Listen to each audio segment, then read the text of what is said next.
So that takes us to chapter 1. Jonah runs from God.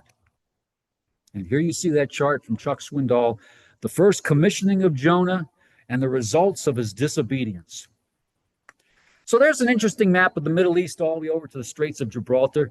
And if Jonah happened to change his mind and leave from Joppa to Nineveh, it's only 550 miles overland to get to Nineveh.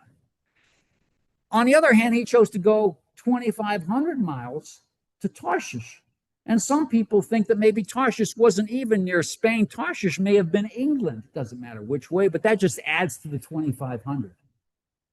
When all is said and done, the shortest distance from the sea land to Nineveh is 370 miles. So instead of trekking 550 miles in his normal self, he had to go 370 miles, bleached and bald. We'll get to that. Now the word of the Lord came to Jonah, the son of Amittai, saying, "Arise, go to Nineveh, that great city, and call out against it, for their evil has come up before me." But Jonah rose to flee to Tarshish from the presence of the Lord. He went down to Joppa and found a ship going to Tarshish. So he paid the fare and went down into it to go with them to Tarshish, away from the presence of the Lord. But the Lord hurled a great wind upon the sea, and there was a mighty tempest on the sea, so that the ship threatened to break up. This was a supernatural storm. And then the mariners were afraid, and each called out to his little g god. And they hurled the cargo that was in the ship into the sea to lighten it for them. But Jonah had gone down into the inner part of the ship and lay down and was fast asleep. God said, "Arise," and Jonah rose. God said, "Go," and Jonah went. Where did he go? He went down. He went down to Joppa. He went down to the ship. He went down to the innermost parts of part of the ship, and he went down. He fell fast asleep. Now, when we study this storm, there are 3 storms I want you to think about. There's this storm right here, the storm of Jonah. Then there was the storm where the apostles were trying to row to Capernaum. That's the storm where Peter walked on the water. And finally, there's the storm that Paul faced when they dropped 4 anchors and they ended up being shipwrecked. They all tie together. So God said, "Arise," and he went. God said, "Arise," and he rose. God said, "Go," and he went. And where did he go? He went down, down, down, down. Jonah was looking for trouble, and he found it. And he paid the price. Look up there, the green underline. So he paid the fare. So the captain came and said to him, "What do you mean, you sleeper? Arise, call out to your little g god." These guys were polytheists. Everybody had their own little god. He said, "Pray to yours. Perhaps he'll hear you, that we don't perish." And they said one to another, "Let us cast lots, that we may know on whose account this evil has come upon us." Now, I don't know what they were using for casting of lots. I don't know if they were looking at chicken bones or throwing dice or what they were. But whatever they do, and this ship is going left and right, and the waves are coming in, and I don't think Boston whalers were invented yet. So they were going down. They cast lots, and they had a preconceived notion that somebody was wrong, and that's why the ship was going down. Just like when the apostles saw the blind man, they said, "Why is he blind? For his parents' sin, for his sins or sins of his parents?" And the Lord said, "Neither, but that the works of God may be made manifest." But in this case, it was Jonah. Jonah had hate for the Assyrians. Jonah had fear of what the Assyrians might do.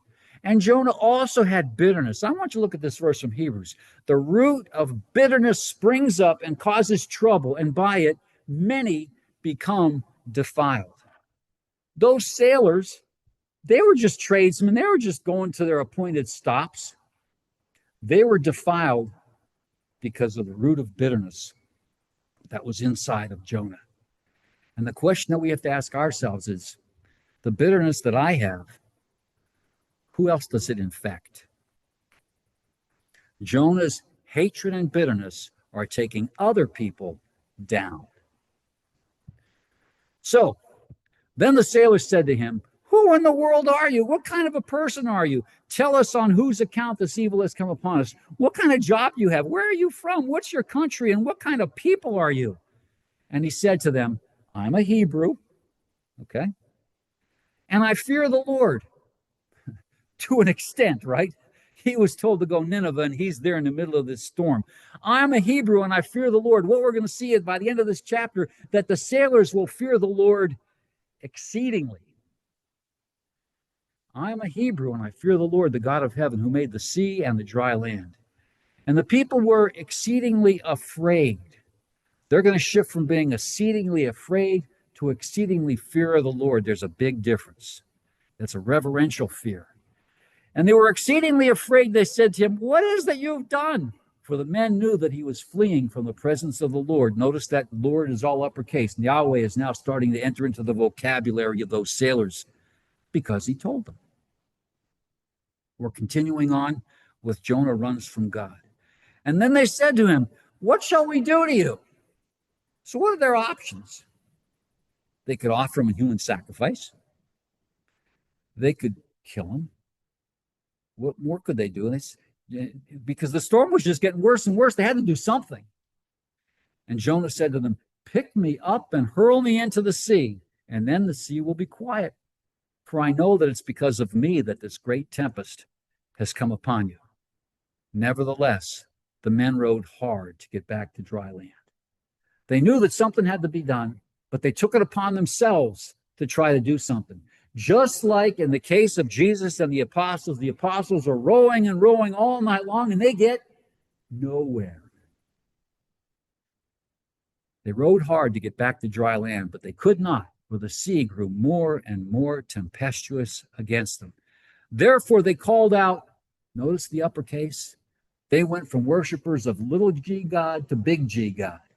Therefore they called out to the Lord, "O Lord, let us not perish for this man's life, and don't hold us guilty, because we will be throwing him overboard. And lay not on us innocent blood, for you, O Lord, have done as it pleased you." They recognize him as God. They recognize him as sovereign. So they picked up Jonah and hurled him into the sea, and the sea ceased its raging. Caption there, the Old Testament evangelist to the Gentiles.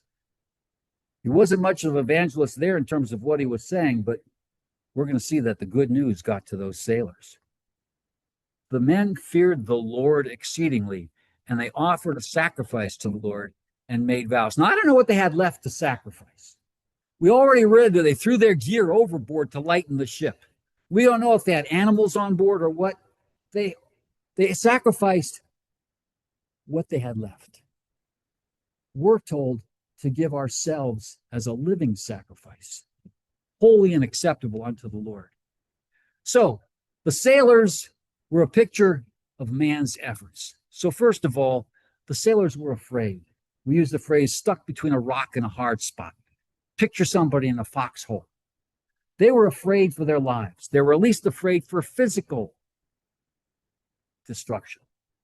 They were afraid that they were going to be destroyed, and they wanted to be physically safe from that storm. They cried out to their own gods, a misguided religion.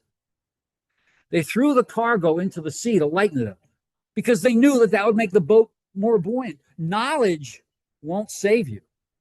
I know a lot about George Washington, but I never met him personally.